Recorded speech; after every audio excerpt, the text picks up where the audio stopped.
Major ডালিমের মরণোত্তর বীর উত্তম খেতাব চান রব। সশস্ত্র মুক্তিযুদ্ধের নবম সেক্টরের কমান্ডার ছিলেন মেজর এম ডালিম। মুক্তিযুদ্ধের বীরত্বপূর্ণ অবদানের জন্য মরণোত্তর বীর উত্তম খেতাবের আহ্বান জানিয়েছেন জাতীয় সমাজতান্ত্রিক দলের সভাপতি আব্দুর রব। তিনি বলেন, ৯ নম্বর সেক্টর কমান্ডার ছাড়া সব সেক্টরে বীর উত্তম খেতাব প্রদান করা হয়েছে। শুক্রবার ২২শে নভেম্বর দলের দপ্তর সম্পাদক কামরুল হোসেন অপু প্রেরিত এক বিবৃতিতে এসব কথা বলেন।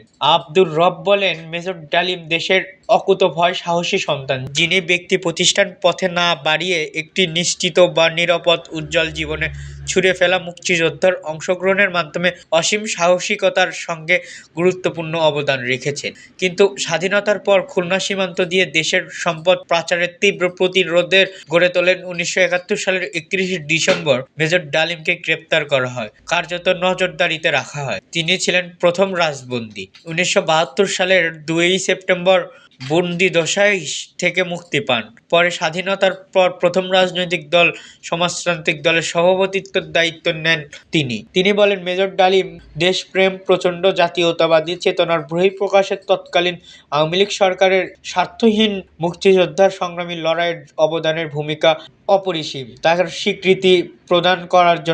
তাকে কোনো প্রকার স্বীকৃতি প্রদান করা হয়নি। একমাত্র ৯ নম্বর সেক্টর কমান্ডার ছাড়া সব কমান্ডারের বীর উত্তম খেতাব প্রদান করা হয়েছে। জেডএসডির সভাপতি বলেন, মেজর ডালিমের মতো লক্ষ্যকু সৈনিক বীরত্বপূর্ণ খেতাব না দেওয়ায় সমগ্র মুক্তিযুদ্ধের জন্য কলঙ্কময় দৃষ্টান্ত। বিবৃতিতে রব বলেন, গত ৫৩ বছর ধরে এই কলঙ্কর দায় মোচনের কোনো উদ্যোগ গ্রহণ করেনি সরকার।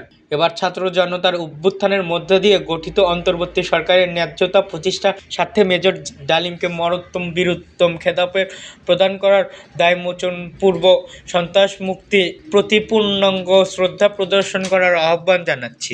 এতক্ষণ আমাদের সাথে থাকার জন্য ধন্যবাদ। পরবর্তী আপডেট পেতে আমাদের চ্যানেলটি সাবস্ক্রাইব করে পাশে থাকা বেল আইকনটি বাজিয়ে রাখুন।